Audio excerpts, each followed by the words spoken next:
Good morning, students. Welcome again to our online classes. We are doing the periodic table, and through our previous sessions we have already learned different periodic tables given by different scientists in different times.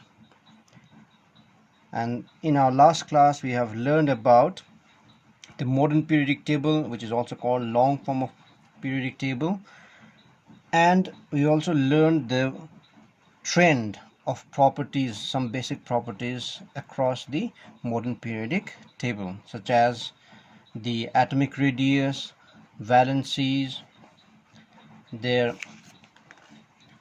other chemical properties.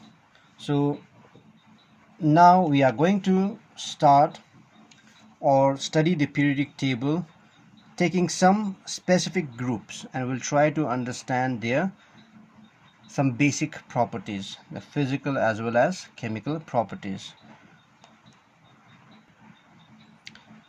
So according to your syllabus, we are going to know some basic properties of 4 groups of the modern periodic table, and they are group number 1, and they are called alkali metals. Group number 2, this is group number 2, and they are called alkaline earth metals. And we will move straight to group number 17, and they are called halogens. And finally group number 18, which are called noble gases or inert gases. So let us first see group number 1 and group number 2. The older notation of these groups are: group number 1 is known as 1A, group 1A, and group number 2 is known as group 2A. But nowadays we prefer to write the modern notation for the groups. What is that modern notation? Group number 1 and group number 2. Let's see the elements present in these two groups. So group number 1. Now we'll not take hydrogen because we are studying about the elements which have very similar properties. So in group number 1, hydrogen is also there, but the placement or position of hydrogen in this modern periodic table is again a controversial one, which is not yet fully explained. Therefore we are omitting hydrogen over here. So we'll start from lithium, sodium, potassium, rubidium, caesium, and finally francium. So these 6 elements of group 1 are called alkali metals. If we move to group 2, we find beryllium, magnesium, calcium, strontium, barium, and radium. So these 6 elements are called alkaline earth metals, and they belong to group 2. Now you have already understood why a particular element is given group 1, group 2. I hope you haven't forgotten that. It is based on their electronic configuration. All the alkali metals in group 1, they have 1 valence electron, so they all belong to group 1. In the same way, alkaline earth metals, all the elements of this alkaline earth metals, they have valence electron 2, and therefore they belong to which group? Group 2. Now let us see and compare the characteristics or properties of these two groups first, alkali metals and alkaline earth metals together. So these are the two groups, group 1 alkali metals and group 2 alkaline earth metals. Group 1 elements are called alkali metals because they react with water to form very strong alkalis. And alkalis are bases which bases which are water soluble, which react with acids to form salt and water. So group 1 elements, they produce strong alkalis when they react with water, and that's why they are called alkali metals. Group 2 elements, they also react with water and they also form alkalis, but the strength of their alkalis are little less than the strength of alkalis formed by group 1 metals, and they are also called alkaline earth metals. Now we all know the electronic configuration of these two elements of these two groups. Okay, for example, lithium, if we take group 1 element lithium, or let's take the electronic configuration of all the elements of group 1. So let us see over here. The electronic configuration of group 1 elements are as follows. Lithium atomic number 3, so electronic configuration is 2, 1. So it has 2 cells with 1 valence electron. Sodium 11 atomic number 281, again it also has 1 valence electron.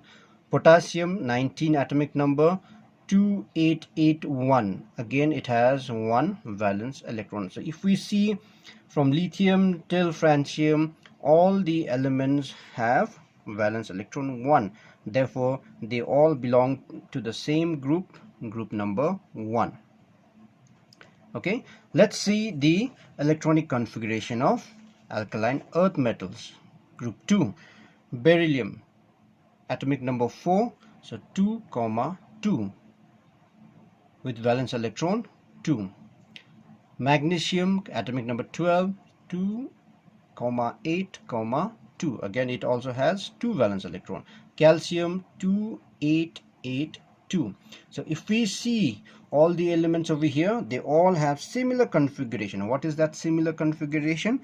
They all have 2 valence electrons, which gives them similar properties. Hence they all belong to the same group, group number 2. So these are the electronic configurations of group 1 and group 2 elements. Their occurrence, both group 1 and group 2 elements are very reactive elements, and therefore they cannot exist, or they do not exist in the free state in nature. They always combine with some other elements in order to exist in the nature, because they are very, very reactive. But the reactivity of group 2 elements are little less than that of group 1 elements. And we already know the trend in the reactivity series. As we move down the group, if we move from lithium to francium, now reactivity of these elements keeps on increasing down the group. So among the group 1 elements, francium is the most reactive element, whereas among the group 2 elements, which one is the most reactive element? Radon is the most reactive element. Okay, so the reactivity goes down the reactivity increases down the group. Now let us see the number of valence electrons. Group 1 has 1 valence electron, whereas group 2 has how many valence electrons? 2. Now the valency directly depends on their valence electron. So what will be their valencies? Can you guess? Correct. So group 1 has valency 1, that is alkali metals, they have 1 valency, and group 2 elements, alkaline earth metals, have valency 2. Let's see, we have already discussed about reactivity. Alkaline metals are highly reactive, whereas alkaline earth metals are also reactive, but their reactivity is little less than group 1 elements, and their reactivity increases as we move down the group. Let's see how they behave with water. Now, action with water. When alkali metals are treated with water, they react very violently with water, producing strong alkalis. Okay, For example, let's take sodium alkali. So sodium reacts with water to form sodium hydroxide, and we all know that sodium hydroxide is a strong alkali and also produces hydrogen gas. In the same way, alkaline earth metals, group 2 elements, also react with water. They also produce alkali, but the strength of their alkali is little less compared to the alkali formed by group 1 elements. For example, magnesium reacts with water and it forms magnesium hydroxide along with hydrogen gas. So this is the action of water on group 1 as well as group 2 elements. Let's move to another property, action with acids. Now both group 1 and group 2 elements, they react with acids to form salt, corresponding metal salts. Let's see, along with hydrogen gas. So sodium, again we'll take sodium over here. Example, sodium reacts with hydrochloric acid to produce sodium chloride. This is a table salt, sodium chloride salt, along with hydrogen gas. Group 2 element magnesium also reacts with hydrochloric acid forming magnesium chloride. This is also salt plus hydrogen gas. So both group 1 and group 2 elements, they react with acids to produce salt and hydrogen gas. Let's see another property, type of ions. Now since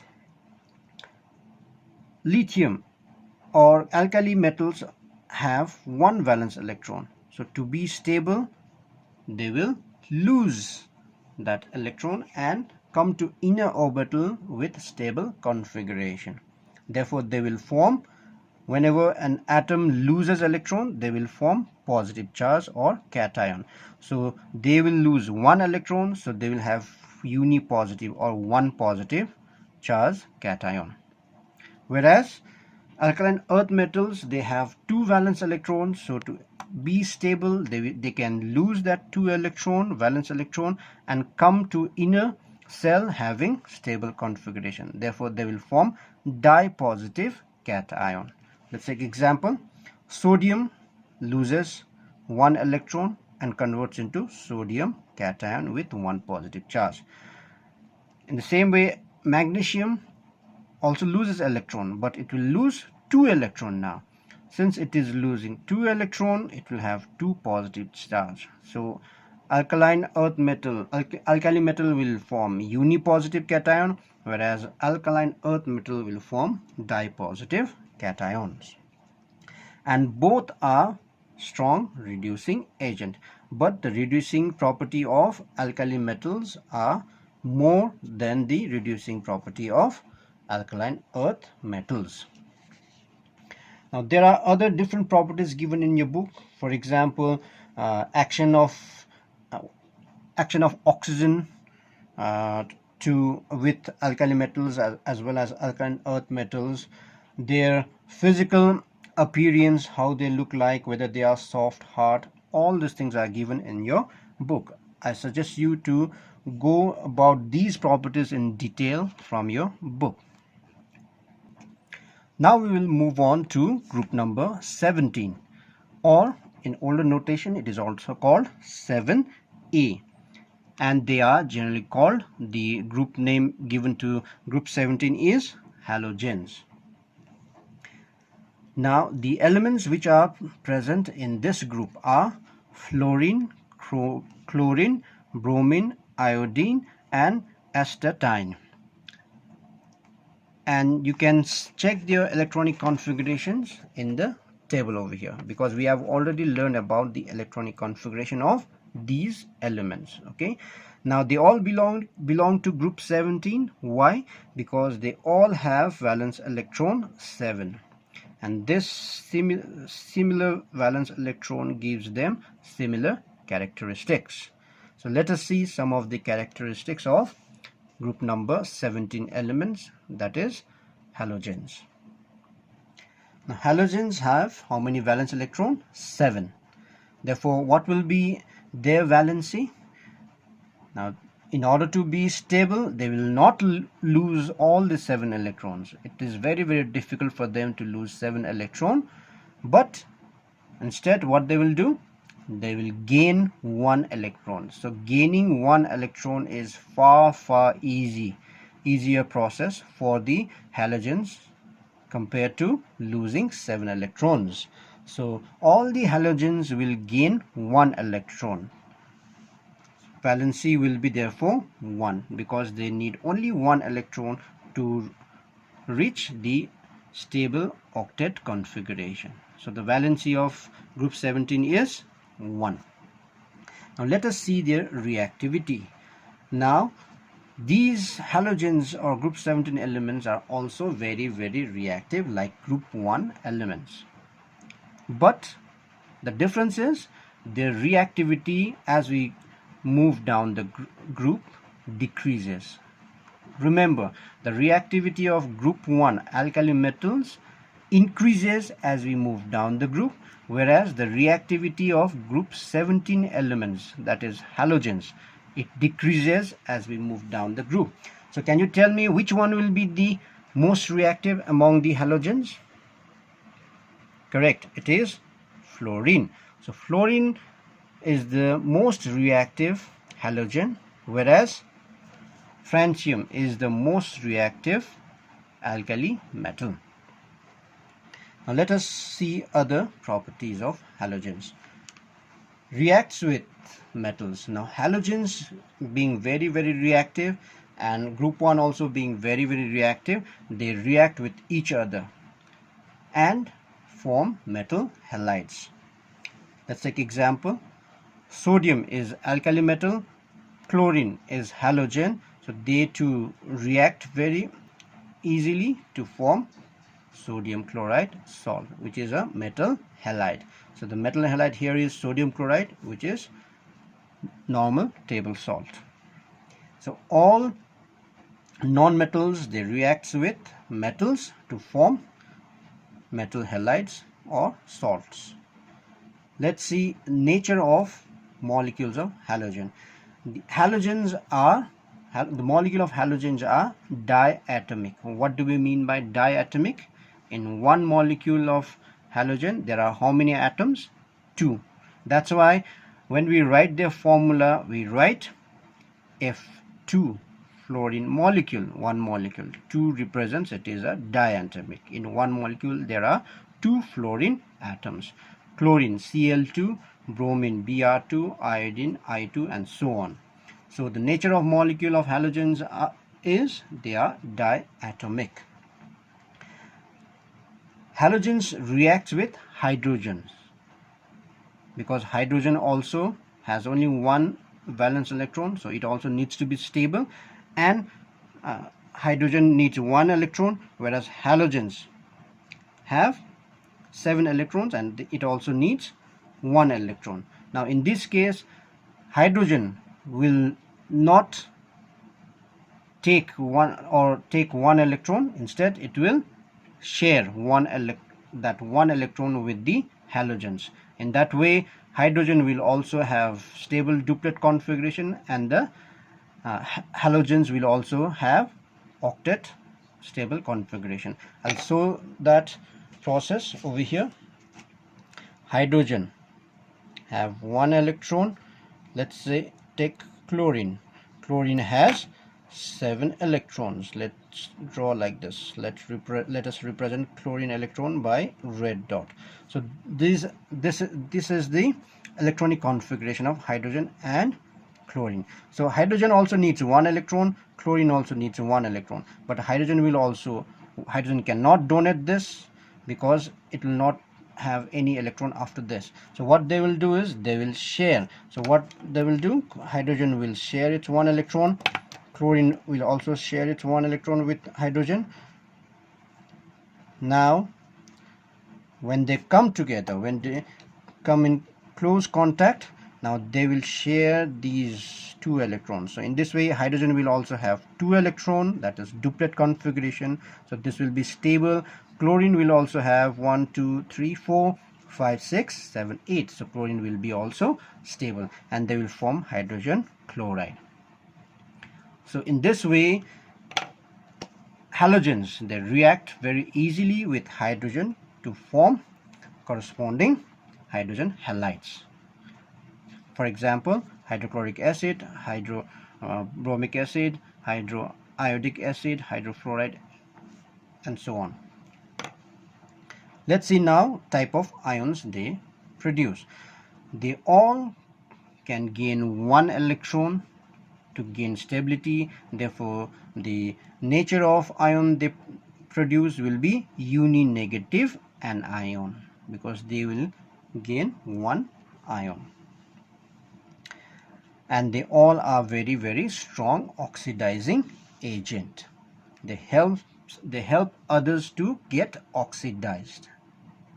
Okay, boys, so these are the basic, some of the basic properties of group 1, 2 and group 17 elements. In our next class we will discuss some basic properties of group number 18 elements. They are noble gases or rare gases. For more detailed study of the characteristics of these three groups which we did today, I suggest you to read your textbook thoroughly. I request you to see chemical equations, more specifically their color. If they have some ions, some elements have their own color, they emit some color. So I want you to see this particular property also, like color of these elements. And I also want you to learn the physical state, like the existence, whether they are solid, liquid. Okay, boys, so with this we conclude today's class. I hope I made you clear about these three groups. Until then, stay safe and do all things well.